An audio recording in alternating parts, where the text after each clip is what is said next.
Yo, what up gamers? Welcome to my 11.17 ADC tier list. So this patch we've had a Lucian buff, specifically towards bot lane. We've had Witsend nerfs, we've had a Senna buff, we've had a Xayah buff. I believe that's basically all the changes affecting bot in this patch. So we'll get into the implications of that right away. So the Witsend nerf, it's a huge nerf to it from levels 1 to 8. Then it starts, so basically it just doesn't scale at all from levels 1 to 8. It just does 15 on hit, which is terrible. So before it was really good to rush, now it's gonna do absolutely 0 damage until like basically third item. So for the ADCs that could like build at second or third item, that's fine. They can just keep using the build that we're using, or keep using a build that was viable for them before, and it won't be much of a nerf. So that's basically the case of Vayne and Ashe. On Vayne, I did like to rush the Wit's End, but it was also perfectly fine to just do like Shield Bow into Ginsu's into Wit's End. Same for Ashe, except on Ashe you wanted to do like Shield Bow into Runaan's into Wit's End. That was a perfectly fine build order. The only difference is, like before, when you might want to actually do a second item, probably don't even want to do a second item anymore, just delay it until third item. But either way, like at third item and fourth item, it's still like really strong. Probably enough to keep these champions in S tier, which I have ranked here just purely because of their synergy with the Wit's End. So just for the record, Wit's End is still like a busted item, but not in the early game anymore, not for champions who wanted to build it as a first item. So we had previously Kog'Maw and Twitch.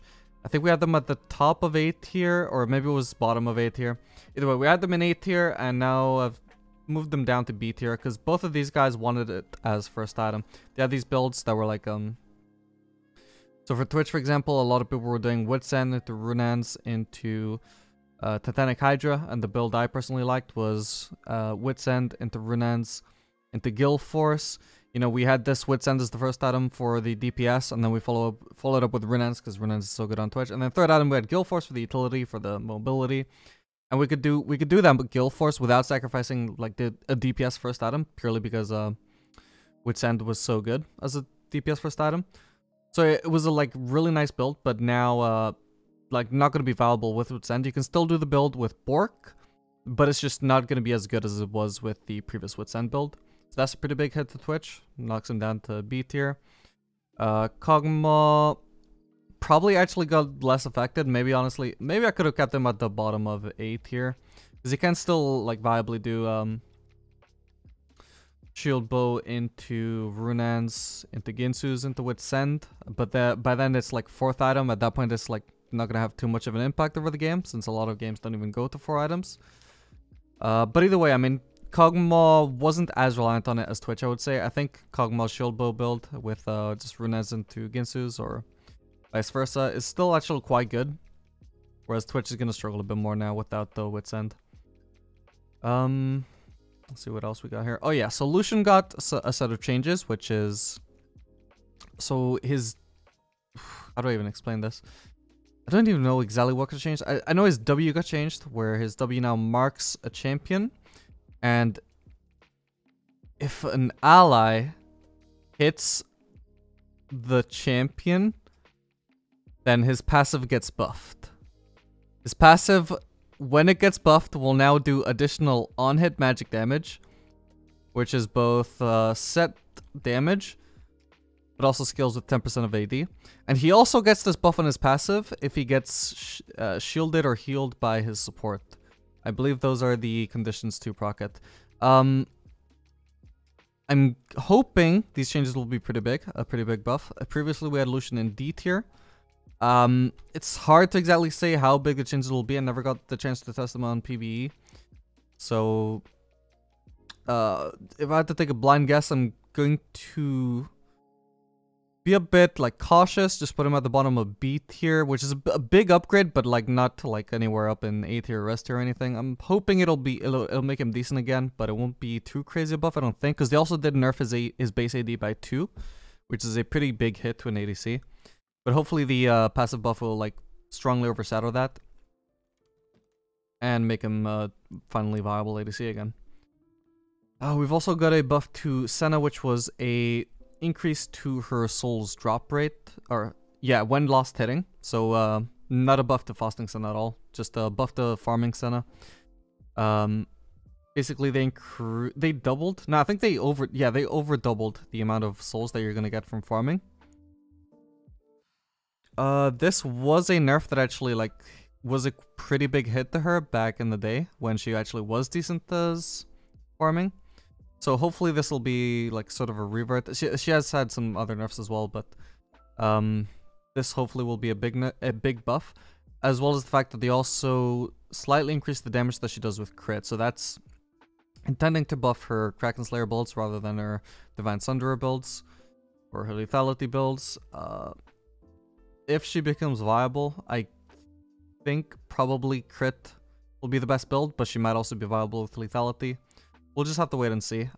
Previously I didn't have Senna ranked because it kind of felt weird because she was like 99% pick rate and support. Probably will get played a bit more on ADC this patch. So before I probably would have had her in D tier, and now she's at the top of C tier. I'm not really sure where to place her though. I mean, it's really hard to quantify just how big of a buff the drop rate on her passive is. We're just gonna have to wait and see. If it turns out that she's actually much stronger than I ranked her, you will probably find out just by me uploading a bunch of Senna videos. So don't worry about that. Okay, so there was also this Xayah buff, which was her passive now scale. Oh, it's her passive. Sorry, her Q now scales better with attack speed. So not in terms of the damage, but like it's gonna cast faster when she has more attack speed. I believe it's currently the cast time is always 0.25 seconds, but now it's going to go down to potentially 0.1 seconds, and I don't think it takes a lot of attack speed to do that. This is the kind of buff again that's like really hard to quantify. I'll have to see it in game just to like get an idea of it. Hopefully it'll be a decent buff, but I mean at this point I've kind of given up on trying to quantify Xayah buffs. Every time I think a Xayah buff is going to be big, she just still remains shit. So yeah, I'm just being cautious here and just keeping her in C tier anyway. There was also a buff to her ultimate. I think her ultimate now does 75 more damage at rank 1. A little bit more damage at further ranks. So again, a pretty decent buff to her level, or to her laning phase after level 6. However, I think the last time we saw a big buff to the Xayah ultimate damage, that again, it wasn't actually that big of an impact over her win rate, even though I thought it would be, so I'm not like ranking that change too highly either.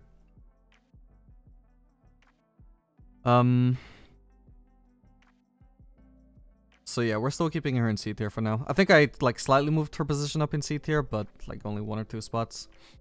Oh yeah, we also had a big, I think previously I had Kalista in like middle of B tier. She is probably gonna get hit really hard by the Wits End nerf, because I mean I had her in B tier purely because she was so good with Wits End. Without Wits End, she's not gonna be able to build it until like 3rd or 4th item. Probably 4th item. No, 3rd item should be good. But by then it's like gonna be like too late for her. She's kind of terrible before the Wits End, so she was really relying on having that Wits End 1st or 2nd item. If it's only gonna be a viable 3rd, she's gonna be pretty dog shit. So we put her back in D tier for now. Akshan, I didn't have him on my tier list before, because I was like trying to wait and see like how good he would be on bot lane. However, towards the end of last patch, I was kind of like feeling really good about him. I had him probably, if I had to place him, I probably would have put him in A tier, maybe high B tier. Looks like this patch though he's gonna be getting a pretty big nerf to his E. His E was like the only good thing to max. E max Akshan was like absolutely broken in my opinion, but seems to be getting a pretty big nerf. It'll probably still be what you want to max, I guess. I don't know, I'll have to wait and see. But like it was such a huge difference between Emax and Qmax on him before, that I can't imagine this one nerf will just suddenly push it into being worse than Qmax. But anyway, it's going to be a big nerf to Akshan. Definitely a big nerf to his bot lane playstyle. Just if I had him on B tier before, like he's going to be like definitely probably C tier at the very best. But I'm thinking probably more along the lines of D tier, since he does seem to be a bit better on mid lane right now than bot lane. So D tier it is. What's the other thing I wanted to say? Oh, right. So he actually also got a bunch of other changes. So the one thing that I remember is that his passive now more easily completes the second auto attack onto targets that are walking out of his range. Like if he starts trying to use his passive and then an opponent who like walks out of the range, it'll still more easily complete. I haven't actually seen that change in action, but I'm hoping it'll basically act like Lucian passive, where basically the only way that they escape the double shot is if you flash away. Because that was the clunkiest thing about Akshan on previous patches, where if you just stand still to try and double shot an opponent, it would almost never go through if they were just walking away from you. They could just almost never take the double shot if they just didn't want to take the double shot. Now, hopefully, if you want to do a double shot, you will probably do a double shot. I hope that's how it's gonna work, because that's the only sensible way for it to work. It feels so clunky otherwise. But that's gonna feel really good, but that's also a change that's gonna be hard to quantify the value of. And also an equal buff to his mid lane. It's not gonna be a massive buff to his bot lane. Right now, definitely, if you're an Akshan fan, best lane to play him in is mid lane. He's gonna be quite nerfed there as well though, because he did actually also really love the Wit's End. Right, that's another thing I forgot. Actually, he got hit by the double whammy. So I was doing Kraken Slayer into Wit's End on Akshan, which felt super fucking busted. He actually turned out to be really good with on hit. Whoever Wit's End is getting nerfed for first item, second item. Second item won't be quite as bad, but it's still gonna be a big nerf in my opinion. So like, yeah, that combined with the E nerf, just putting them all the way down to D tier. But yeah, for the rest of that, I mean, we still got the tier list mostly remains unchanged, besides a few of those changes relating to those buffs and nerfs, and just the Wit's End nerf. But again, Vayne basically unchanged because you can just change your build order around the nerf. Same for Ashe. Draven completely unaffected, still really busted with either lethality or crit. Philios really busted with the Q into Emax with Collector second. Again, if you want to have more like detailed opinions about like why I've put everything here, you can just watch my previous tier list. I don't want to go over this all over again because basically if I go into like why I think Tristana is so good, or why I think Miss Fortune is so good, or why I think Kai'Sa is not as bad as people think, I'm gonna have to explain this like 4 tier list videos in a row. I don't want to get too repetitive. I'll go over these things again if there's a patch that is it changes a lot more about the ADC role. But yeah, if you want a bit more detail about why I have the exact placings for these particular champions, the ones that I haven't already explained, just go ahead and take a look at that previous tier list video. But for now, yeah, that's going to be the end of this video. Hope you guys enjoyed it, and let me know if you have any feedback. Subscribe if you want to see more videos like this. Also subscribe if you want to see more ADC content. I'm actually just tomorrow going to be, well, today for you guys, I'm going to be posting, uploading my first videos for my official Unranked to Master on ADC challenge for season 11. I've only been playing like normals on this channel for fucking months. Or I've been trying to change that up. I'm going to start playing ranked. I'm going to try and hit master again. So we're starting from the bottom so I can hopefully just avoid Smurf queue as much as possible. Because I really don't want to deal with super long queue times and really toxic games. So we're just starting from the bottom. Hope you guys enjoy that content. You can see how I get myself through low elo games. At the moment I'm playing like silver, bronze MMR. You can see how I deal with that. And you know,